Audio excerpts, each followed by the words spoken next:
Support for Radio Friends comes from Le Brunnery Financial, where they work to ensure a lifetime of financial security for people from all walks of life, from investment services to retirement plans. If you're looking for a trustworthy company that has the experience and knowledge to put your interests first, contact Le Brunnery Financial, a community-based investment counseling firm since 1966. Learn more at lebrunnery.com or by calling 573-449-5313. Good morning and welcome to Radio Friends on Monday, September 30th. We're going to talk about an event that has been going on for 29 years now. The Mature Living Festival. 29 years ago it started, and it's a wonderful, wonderful event. Rose Bowman, good to have you here. It's good to see you, Paul. Service for Independent Living, and you brought along a special guest. I did. MU Healthcare is our presenting sponsor at Services for Independent Living's Mature Living Festival. David Reeves is with the Missouri Orthopedic Institute, and he's the Fracture Liaison Program Director, is that right? Yeah. The nurse practitioner. Yeah. Nurse practitioner. Yeah. But what are you doing with the Mature Living Festival? So what I'm trying to do is promote, there's a lot of Americans who have underlying osteoporosis and don't know it, and it puts them at higher risk of having a fracture. And so the goal being is to get awareness for osteoporosis, understand patients who are at risk for potentially having a fracture or have already had a fracture and didn't know that the underlying cause of that could have been osteoporosis. So you could have osteoporosis and not even be aware of it? Correct. So osteoporosis is a silent disease, and so our bones don't hurt because of it, and often people identify it after they've already had a fracture. So when should you have a test for osteoporosis? So the guidelines recommend getting a bone density scan to test for density, and that would be one of the many tools that we use. It's recommended for women at age 65 and for men at age 70, but if you have any concerns, we recommend getting it done sooner. Okay. All right. Now, Rose, you'll be at the Adult Living, the Mature Living Festival? Yes. You wanted to mention two other sponsors. I do. I wanted to talk about our platinum sponsor, Lenore Woods and AmeriCare Senior Living. We couldn't do it without the support of formerly Prime magazine, but it's Boom magazine now because it's directed at the baby boomers. Yeah. So we've got some new sponsors this year, some really fun people. Carrie Brayman Remodeling and Design will be there showing you how you can age in place, things that you can do for your home. The Humane Society is going to be there. So we're going to have fun. We're going to have education. We're going to have entertainment. The St. Louis Strutters dance at 11 a.m. Oh, my goodness. They're fantastic. They're there every year, aren't 55 to 85-year-old Rockette type vaudeville act, and they're amazing. They're great. Yeah. They really are great. So it will be at the Parkade Plaza. Yes. It will be when? This weekend, Friday, October 4th, from 9 a.m. to 9 a.m. 2 to 2 o'clock, and there is fun for everybody. Right. I like this. Mature Living Festival, vintage, not antique.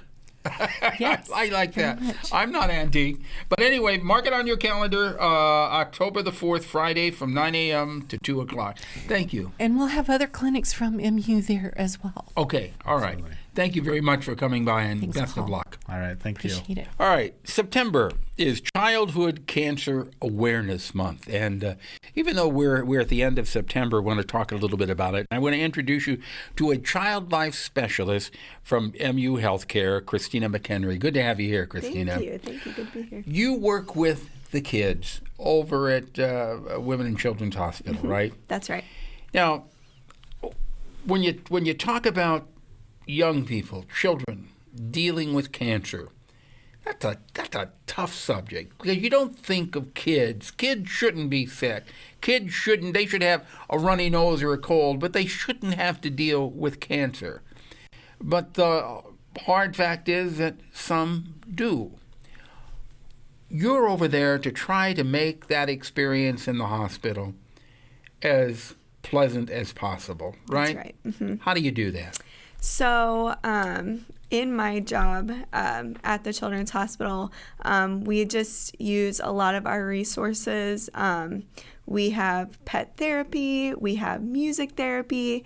We just try to make an opportunity for the kids to be kids, give them opportunities to play, ask questions. We try to explain things in a way that the kids can understand, and just give them lots of coping skills and ways to get through all those tough things they deal with. Yeah. With the pet therapy, I would imagine that's probably one of the most successful ways to get kids to maybe come out of the shell a little bit and throw away some of that anticipation, some of that fear. Mm-hmm. How often do you do the pet therapy?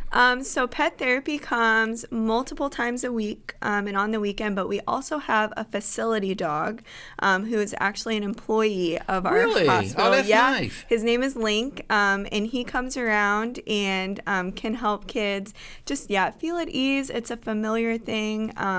He's just very comforting. He's the sweetest little... Does Link live at the hospital with the kids? He does, yeah. He lives at the hospital during the day. He comes to work and every single day comes to work and leaves at the end of the day, just like all of us. He's just an employee. And he relates with the kids. And he plays with the kids, and he helps them through procedures.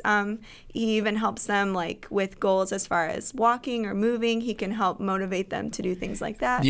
What's amazing is how much animals actually understand. Mm-hmm. They do understand what they're doing, and they can relate to those kids sometimes better than humans can. Yeah, I believe that. What, in your time at the hospital, what would you say has been the most rewarding for you with the children? I think, and I truly see this all the time when a kid is newly diagnosed and they come into our clinic and they're just terrified and they just don't understand why or what's going to happen. And through all of our resources that we have at the Children's Hospital, we can really help them be more comfortable. And by the end of their treatment, they're laughing and they're playing and they're hugging us, and they do great for their procedures. So it's great to see the transformation that we can help kids do to becoming just more comfortable and at ease at the hospital. Mm-hmm. Has there been anything that has really, really surprised you? Truly, I think and I always knew this, but seeing it firsthand over the years is just the resiliency of children. Yeah. Children are just so amazingly resilient. More so than we are as adults. Yeah, for sure. I think so.